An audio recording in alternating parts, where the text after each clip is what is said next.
네, 안녕하세요. 문상현 목사입니다. 저는 오늘 선과 악의 기준은 하나님께서 정해주신 것이라 라는 주제로 선을 사랑한다면 이미 하나님을 믿는 것이다 라는 제목으로 이제 이야기를 해볼까 합니다. 이 동영상을 보고 계신 분들이 종교를 갖고 있지 않은 분들이라면 좀 다소 의아해 하실 수도 있을 것 같아요. 그렇다고 너무 불편하지는 마시고요. 혹시 궁금한 것이 있다면 말씀해 주세요.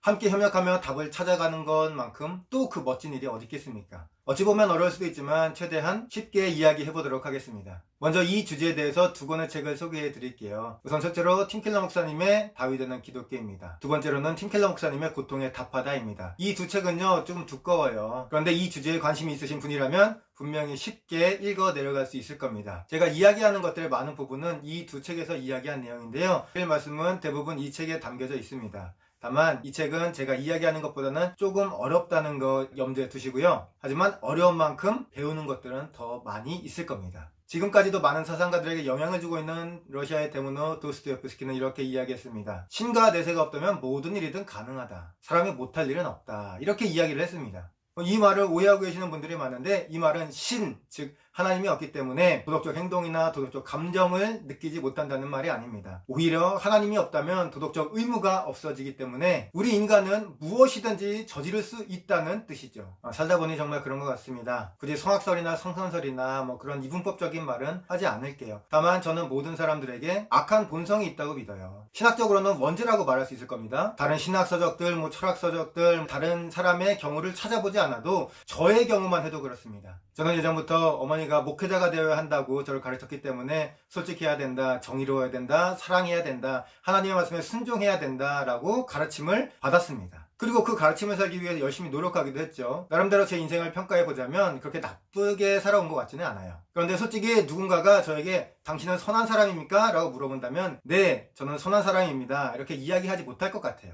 왜냐하면 저는 제 마음속에 있는 너무 더러운 것들을 잘 알고 있기 때문입니다. 누군가 이야기했죠. 사람은 두 부류로 나눕니다. 죄가 드러난 죄인, 그리고 죄가 드러나지 않은 죄인. 여러분들도 가만히 한번 생각해 보세요. 여러분이 정말 하나님, 아니 하늘에 한 점 부끄러움 없이 살아왔는지 말이죠. 아마 모두들 부정적인 생각, 악한 생각, 또는 나쁜 생각, 이런 생각들은 한 번쯤, 아니 자주 하잖아요. 자, 한번 예를 들어 볼까요? 사회에서 남의 물건을 빼앗은 사람은 강도 혹은 절도범이라고 이야기를 합니다. 그런데 살면서 남의 물건을 한 번쯤 훔쳐보지 않은 사람이 어디 있겠어요? 저는 어렸을 때 몇 번 훔쳤었거든요.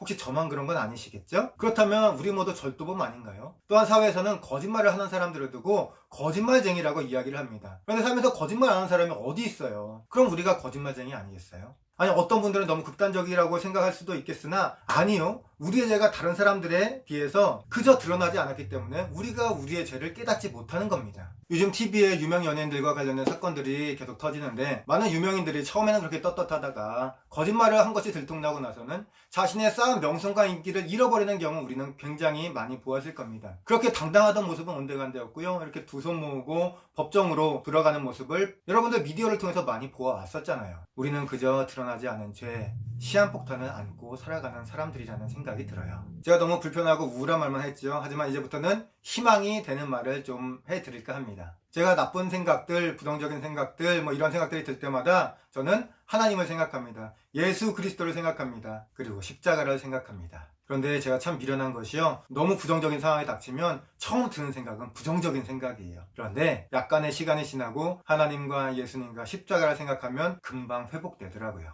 제가 부정적인 생각을 하려고 할 때마다 제 손과 발을 붙잡는 것이 뭔지 아십니까? 바로 하나님의 사랑과 하나님의 말씀입니다. 그렇기 때문에 저는 도스토옙스키의 말, 하나님과 천국이 없다면 무엇이든지 할 수 있다. 이 말에 완전 공감합니다. 어떤 분들은 또 이렇게 반문할지도 모르겠네요. 저는 윤리적인 생각과 선한 습관, 그리고 이성적인 행동을 토대로 악한 행동을 하지 않거든요. 그렇다면 제가 다시 질문 드리고 싶습니다. 저는 악한 행동을 하지 않는 이유가 하나님께서 악한 행동을 원치 않기 때문이라고 말씀드렸죠. 그렇다면 여러분은 대체 살인, 강간, 고문 이러한 것들을 악이라고 생각하고 그 악한 생각을 행동으로 옮기지 않는 이유가 어디 있나요? 그 윤리의 기준이 대체 어디서 나왔나요? 정말 회의론자들이 이야기하는 것처럼 윤리와 도덕은 사회적 구성물 혹은 자연법적으로 발전했다고 생각되십니까? 예일대학교 사회학자 필립 고스키는 사회과학자가 종교에 의지하지 않고 도덕을 설명하는 길을 두 가지로 봤는데요. 하나는 진화의 산물이라고 생각하는 것이고 또 다른 하나는 문화 상대주의라고 하는 것입니다. 우선 진화의 산물이라고 하는 주장은 이래요. 희생적 사랑이 옳다고 느꼈던 조상들은 동일한 도덕적 느낌이 없던 조상들에 비해 생존율이 높았기 때문에 그 유전자가 우리에게 전달되었다. 이렇게 주장을 하는데, 그런데 수많은 전쟁에서 자기 희생의 덕목이 생존율을 높인다는 것은 조금만 생각해도 말이 되지 않는다는 것을 우리는 알 수 있습니다. 두 번째로 문화 상대주의인 경우에 인간은 원래 보편 도덕이 있다고 생각했습니다. 하지만 한 문화에서 금지한 것을 다른 문화에서 권장할 수 있잖아요. 그래서 보편적인 도덕법은 존재하지 않는다고 생각했습니다. 그러면서 도덕법은 신이나 인간의 이성적 산물이 아니라 권력의 산물이라고 주장했죠. 하지만 모든 문화에서 강간과 살인, 테러와 방화 이런 것들은요 모두 도덕적이라고 말하지 않아요. 결국 고스키 박사는 인간은 일상생활에서 완전한 상대주의자가 될 수 없다고 이야기를 했습니다. 또 어떤 분들은 이렇게 이야기할 수 있을지도 모르겠어요.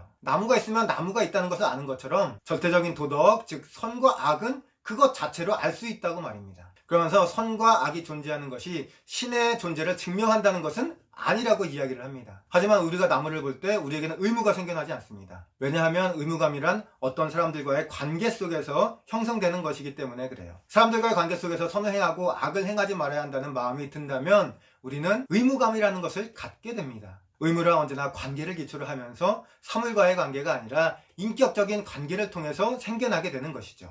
그리고 그 도덕적 의무감과 직관은요 바로 우리를 지으신 하나님과의 관계 속에서 형성되게 됩니다. 선과 악은 결코 우리의 진화 과정이나 문화 속에서 생겨난 것이 아니라요 하나님이 우리를 창조하시고 일정한 목적을 두셨다는 것을 직관적으로 우리가 느끼는 거예요. 뭔가를 도덕적으로 판단하려면 그 대상의 목적을 알아봐야 합니다. 예를 들어 시간이 부정확한 시계가 있다면 그 시계는 나쁜 시계죠. 그러나 시계를 고양이에 던졌는데 잘 명중하지 않는 이유로 이 시계는 나쁜 시계야 라고 이야기한다면 그것은 옳지 않은 이야기입니다. 시계가 존재하는 이유는 시간을 가르쳐주는 것이지 던져서 무엇을 맞추는 게 아니기 때문이에요. 우리는 사물이나 사람에 대해서 판단할 때 좋은 사람이냐 나쁜 사람이냐 판단을 할 때 그 목적에 기초합니다.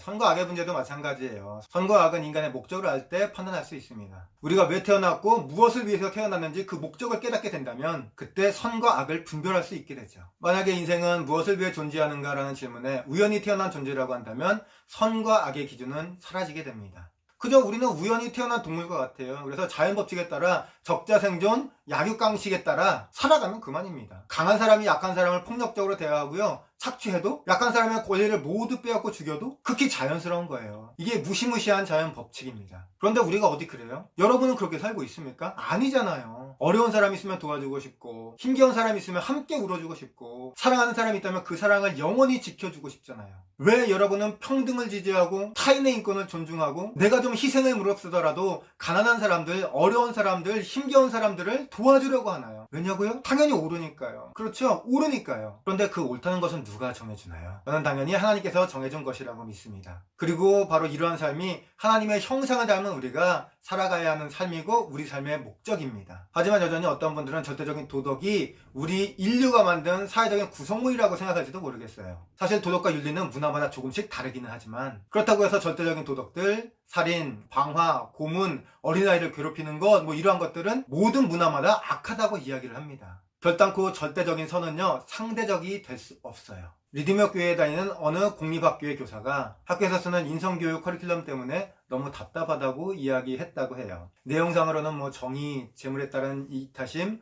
진실한 말 이러한 것들처럼 도덕적인 가르침을 가르치도록 되어 있는데 문제는 그 가치를 설명하기 위해 종교적인 가르침을 이야기해주면 안 된다는 거예요. 이러한 것이 지침에 나와 있다는 겁니다. 언뜻 보기에는 일리가 있어 보이는 것 같아요. 하지만 실제로는 학생들이 왜요? 라고 물어볼 때마다 제대로 답할 수 없다고 합니다. 어떻게 대답하든 금지된 영역, 다시 말해 종교적 가치관, 윤리관을 설명해야 하기 때문이에요. 무신론적인 답변은 약육강식이 옳다고 이야기하잖아요. 그래서 어떤 일은 옳고 어떤 일은 악하다라고 이야기한다면 학생들이 물어본답니다. 선생님, 그럼 도대체 그걸 누가 정하는데요? 신과 본성 그리고 도덕과 삶의 의미에 대한 종교적 가치관을 말하지 않으면서 도덕 가치를 가르치려면 그냥 아무 근거도 없이 일련의 가치관을 가르칠 수밖에 없습니다. 왜요라는 간단한 질문에도 답을 해줄 수가 없어요. 저는 학생들이 저에게 묻는다면 이렇게 대답해주고 싶습니다. 하나님이 정해주셔. 하나님의 정의와 사랑이 너의 아름다운 마음속 그 안에 있어. 설령 힘들지라도 세상에 절대 무릎 꿇지 말고 하나님이 말씀하시는 대로 살아가렴. 사람들은 성경은 진리야. 왜냐하면 하나님의 말씀이기 때문이지. 라는 말을 순환 논리에 오르려며 무시합니다. 하지만 실제적으로는요, 성경을 가르치며 이러한 교육을 한다는 것은요, 아이들의 인격 형성과 아이들의 발달에 매우 큰 도움을 줄 수 있는 것입니다. 비록 미디어에서 보도되는 것과는 다르지만 통계적으로 기독교인의 범죄율은 종교가 없는 사람들에 비해 굉장히 낮은 수치를 보입니다. 카톨릭 신자도 마찬가지고요, 불교 신자도 마찬가지입니다. 그런데 왜 이렇게 TV나 신문에는 목사님, 신부님, 스님 이런 분들의 범죄가 그리 자주 나오는 것일까요? 왜냐하면 자극적이니까요. 우리는 종교인들이 매우 깨끗하고 깨끗하게 살아야 한다고 생각하지만, 그리고 저도 종교인으로서 그게 맞다고 생각하지만, 저는 인간은 한낱 인간일 뿐 하나님의 은혜로 살아가야 하는 존재라고 생각해요. 우리 스스로는요, 결코 모든 것을 비우지 못하고 완전한 선을 행하지 못하고 스스로 셀프 구원을 할 수 없습니다. 자, 종합해보면 만약 여러분이 선한 마음을 가지고 선을 행동하기 위해 노력한다면 그것은 분명히 신이 주신 여러분의 아름다운 삶의 목적을 직관적으로 깨달은 것입니다. 그리고 저는 그 신이 하나님이라고 믿습니다. 나중에도 이야기하겠지만 원래 인권이라는 개념이요, 기독교적 가치관에서 나온 것인데, 인간만이 하나님의 형상을 닮았기에 고귀한 존재고 다른 동물들과는 차별되는 천부적 인권을 갖는다는 것입니다. 어떤 분들은 다르게 생각할 수도 있겠지만 과연 여러분의 선함과 고귀함과 아름다움은 어디서 나온 것일까요? 한번 깊게 생각해 보셨으면 좋겠습니다. 어쩌면 여러분이 지금까지 생각했던 것과 다른 답을 얻을 수 있을지도 모르겠어요. 마지막으로 세 분의 학자의 말을 인용하며 저의 이야기를 마칠까 합니다. 신학자이며 철학가이고 또 문학비평가인 데이비드 벤틀리 하트는 이렇게 이야기했습니다. 신을 명백히 믿어야만 사람이 선해지는 것은 결코 아니지만 이것만은 틀림없는 사실이다. 선을 추구한다면 본인이 원하든 원하지 않든 이미 신을 믿고 있는 것이다. 철학자 조지 메브로스는 이렇게 말했습니다. 도덕적 의무의 실제가 신을 증명하지 못할지라도 아주 강력한 증거가 된다. 저도 굉장히 좋아하고 요즘 전 세계적으로 젊은 남성들에게 인기 있는 조던 피터슨 교수는 이렇게 이야기했습니다. 자신이 무신론자라고 주장하는 사람들 중에 정말 무신론자는 없다. 왜냐하면 누구에게나 믿음을 기초로 판단하고 생각하기 때문이다. 여러분의 믿음의 기초는 어디에 있나요? 저의 경우는 바로 성경이 말씀하시는 하나님입니다. 아마도 이 영상은 기독교인들보다는 비기독교인들에게 더욱더 도전적일 것 같은데요. 제가 갖는 작은 바람은 이 영상을 보시는 모든 분들의 영적인 순례에 조금의 보탬이라도 됐으면 좋겠습니다. 또한 모든 분들에게 하나님의 은혜와 그리스도의 평강이